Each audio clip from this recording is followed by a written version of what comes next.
السلام عليكم ورحمة الله وبركاته. هنركب فرنسا بومة شاشة 9 بوصة HSH بدل السي دي اللي تحت ده. هنركب التكييف مكان السي دي، وهنركب شاشة بدل الكاسيت الرفيع دوت، ونزل التكييف مكان السي دي.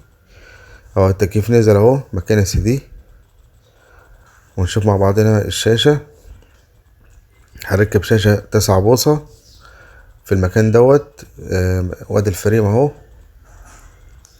شاشة HSH رامات 2 جيجا ومساحة 16. وتخلي بالكوا دايما تشتري الشاشة تخش على الاوبشن من جوه وتعرف المساحة ايه بالظبط والرامات ايه.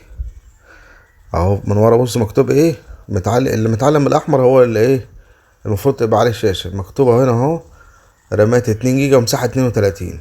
هي رامات 2 جيجا ومساحة 16. تخلي بالكم من القصة دي.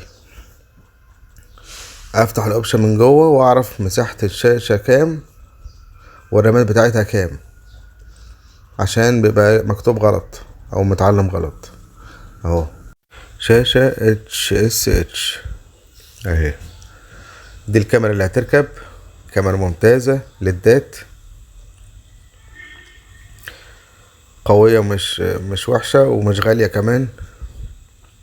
كاميرا ممتازة.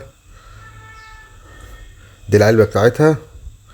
اي حد حابب يشتري حاجة زي كده ياخد المواصفات من الفيديو والعلبة بتاعت كل حاجة، او ينزل الفيديو ويروح يشتري الشاشة زي ما بقوله كده، يشتري زي ما هو عايز. اهو دي الوصلات اللي بتيجي مع الشاشة، فلاشتين ووصلة الكاميرا، ودي وصلة الصب.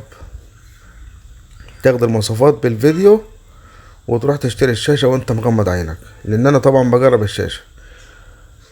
ودي وصلة الكاميرا اهي، وصلناها وركبنا الفيشة على فيشة. وده الشكل النهائي للشاشة مع الكاميرا اهو. وممكن نغير السمز بتاع الشاشة اهو زي ما انتم شايفين، ونحوش الغلاف اللي بيجي على الشاشة. في منتهى الجمال اهي، حاجة في منتهى الجمال. شاشة 9 بوصة HSH بتغير سمزات وبتقبل اي برنامج. طبعا الاندرويد بيشغل اي امتداد في الفيديو، دي ميزة طبعا. بتنزل عليها برامج تشغل فيديوهات اي امتداد زي ميكس بلاير. وهو في تحديث اهو، يعني الشاشة لها تحديث غير جوجل بلاي.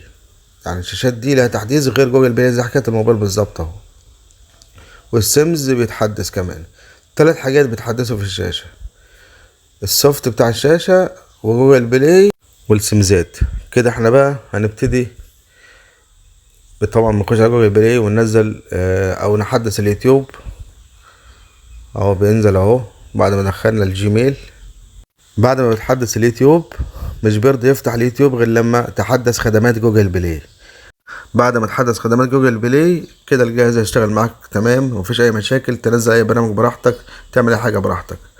ودي كانت شاشة 9 بوصة HSH رامات 2 جيجا ومساحة 16 فرنسا بومة، مع تغيير فريم الشاشة وفريم التكييف.